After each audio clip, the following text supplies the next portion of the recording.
ZP MPP ఉప ఎన్నికల్లో TDP అరాచకాలు సృష్టిస్తోంది. బలం లేకపోయినా కూడా దొడ్డిదారిన పదవులు దక్కించుకునేందుకు కుట్రలు చేస్తోంది. వైఎస్ఆర్సీపీ సభ్యులను తమ వైపు తిప్పుకునేందుకు ప్రలోభాలు పెడుతున్నారు. తమ దారికి కనుక రాకుంటే కిడ్నాప్లు, బెదిరింపులు, ఆస్తుల ధ్వంసం చేస్తున్నారు. నిన్నటి నుంచే ఏపీలో అనేక చోట్ల భీతావహ వాతావరణం నెలకొంది. పల్నాడు జిల్లా అచ్చంపేటలో టీడీపీకి అభ్యర్థి లేకపోవడంతో ఎంపీటీసీ ఆమె భర్తను కిడ్నాప్ చేశారు. ఇక తూర్పుగోదావరి జిల్లాలో ఎంపీటీసీలకు 3 లక్షల రూపాయలు చొప్పున ఎరవేస్తున్నారు. అటు కాకినాడ రూరల్ ఎంపీపీ పదవి కోసం జనసేన బరితెగిస్తోంది.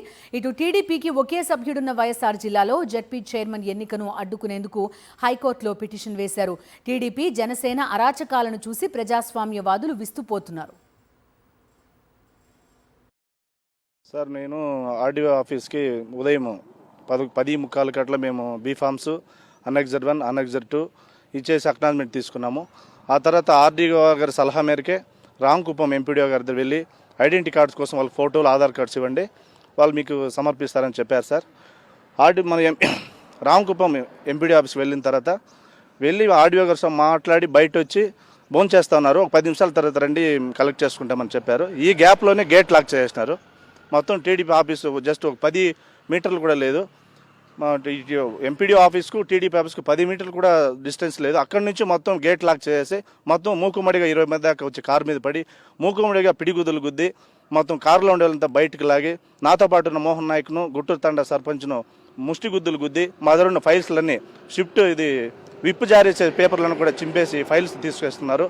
ఆ తర్వాత మళ్ళీ మేము మా ఫోన్లన్నీ లాగేసుకున్నారు. ఇమ్మీడియట్గా 3 పోలీస్ వాహనాల్లో మమ్మల్ని 3 వాహనాల్లో స్పిట్ చేసి ఎక్కడ తీసుకెళ్తున్నారో తెలియదు, ఫోన్లు లాగేసుకున్నారు.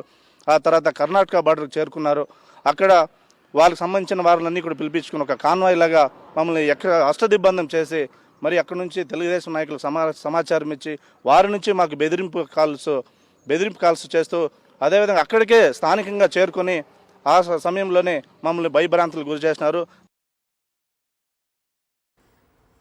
ఈ ఒక్క ప్రాంతంలోనే కాదు, ప్రతి చోట ఇదే పరిస్థితి. వారికి బలం లేదు, అయినప్పటికీ కూడా పీఠం దక్కించుకోవాలనే ప్రయత్నం కనిపిస్తోంది. వైఎస్ఆర్సీపీకి సంబంధించిన ఎవరైనా సరే విప్పివ్వడానికి వెళ్ళినప్పటికీ కూడా వారిపైన, వారి వాహనాలపైన దాడులు చేస్తున్న పరిస్థితి, కిడ్నాప్లతో అరాచకాలు సృష్టిస్తున్న పరిస్థితి. మా కరెస్పాండెంట్ రవీందర్ మనతో పాటు జాయిన్ అవుతున్నారు. పూర్తి డీటెయిల్స్ అడుగుదాం. రవీందర్, ఏం జరుగుతోంది? చాలా చోట్ల కిడ్నాప్లు చేస్తున్నారు, వీలైతే ప్రలోభ పెడుతున్న పరిస్థితులు చూస్తున్నాం. వాళ్ళకి అవకాశం లేదు. స్థానిక సంస్థల్లో వైఎస్ఆర్సీపీకి ప్రజలు అవకాశం ఇచ్చారు. మేము ప్రజాస్వామ్యవాదులోని పెద్ద ఎత్తున చెప్పుకుంటారు. అలాంటి పరిస్థితి ఏం కనిపించట్లేదు. ఖచ్చితంగా బిందు, ఇప్పుడు కొద్దిసేపు క్రితం మనం చూసినటువంటి ఆ విజువల్ గానీ ఆ బయట ఇదంతా కూడా రామకుప్పం, అంటే చిత్తూరు జిల్లా రామకుప్పంలో జరిగింది. అంటే రామకుప్పం అనేది ఏదైతే ముఖ్యమంత్రి చంద్రబాబు నాయుడు వ్యవహరిస్తున్నటువంటి సొంత కుప్పం నియోజకవర్గంలోనే ఒక ప్రాంతం అనమాట. ఆ ప్రాంతంలో అక్కడ కూడా ప్రజాస్వామ్యం ఏ విధంగా కూనియిందో చాలా స్పష్టంగా మనం అర్థం చేసుకోవచ్చు. విప్పు జారీ చేయడానికి వెళ్ళినటువంటి వైఎస్ఆర్ కాంగ్రెస్ పార్టీ నాయకుల దగ్గర నుంచి ఆ పేపర్ను కూడా లాక్కొని చించి వారి మీద దౌర్జన్యం చేయడం, దాడులు చేసేటువంటి ఘటన జరుగుతున్నా కూడా అక్కడ ఉన్నటువంటి పోలీసులు చోద్యం చూస్తున్నటువంటి వ్యవహారం చూస్తే రాష్ట్ర వ్యాప్తంగా ప్రజాస్వామ్యవాదులు ముక్కును వేలేసుకున్నటువంటి పరిస్థితి కనిపిస్తుంది. ఎందుకంటే ముఖ్యమంత్రి చంద్రబాబు పదే ప్రజాస్వామ్యం గురించి, పారదర్శకత గురించి పదే చెప్తుంటారు. అలాంటి ముఖ్యమంత్రి సొంత నియోజకవర్గంలోనే ఇంత దారుణమైన ఘటన చోటు చేసుకోవడం రాష్ట్ర వ్యాప్తంగా సంచలనం రేపుతుంది. అదొకటే కాదు, రాష్ట్ర వ్యాప్తంగా అనేక చోట్ల నిన్నటి నుంచి ఇదే సంఘటనలు అయితే చోటు చేసుకుంటూ ఉన్నాయి.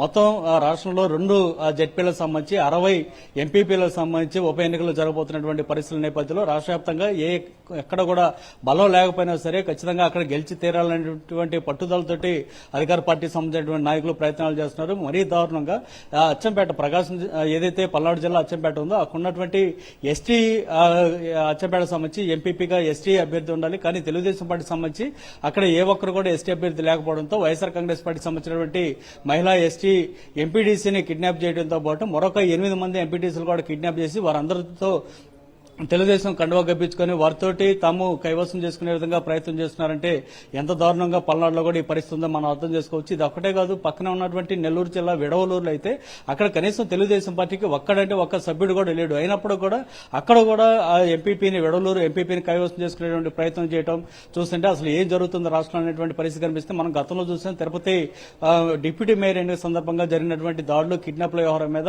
మానవ హక్కుల సంఘం కూడా స్పందించి ఇక్కడ హైకోర్టుకి ఆదేశాలు ఆదేశాలు జారీ చేయడం, మరోవైపు హైకోర్టులో కేసు కూడా నమోదైంది.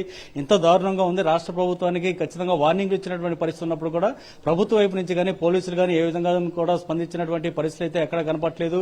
కేవలం అధికార పార్టీ నాయకులు ఏం చెప్తే అదే చేసేటువంటి పరిస్థితి కనిపిస్తుంది. ఈ నేపథ్యంలోనే అనేక చోట్ల వైఎస్ఆర్ కాంగ్రెస్ పార్టీ సంబంధించినటువంటి ఎంపీటీసీలని జెడ్పీటీసీలని కిడ్నాపులు చేసేటువంటి వ్యవహారం చేస్తున్నారు. అన్ని చోట్ల ప్రలోభాలకు గురి చేసినటువంటి పరిస్థితి. ప్రలోభాలకు కనుక లొంగకపోతే వారిని కిడ్నాపులు చేయటం, వారి ఆస్తులు ధ్వంసం చేసేటువంటి కార్యక్రమం జరుగుతుంది. మొత్తం చూసిన తర్వాత రాష్ట్ర వ్యాప్తంగా ప్రజాస్వామ్యవాదులు ముక్కను వేలేసుకున్నటువంటి పరిస్థితి కనిపిస్తుంది. ఏంటి దారుణం, ఇంత అరాచకంగా ఎందుకు తయారైంది అనేటువంటి ఒక ఆందోళన అయితే చర్చ రాష్ట్ర వ్యాప్తంగా కొనసాగుతుంది. Okay Ravinder, thank you.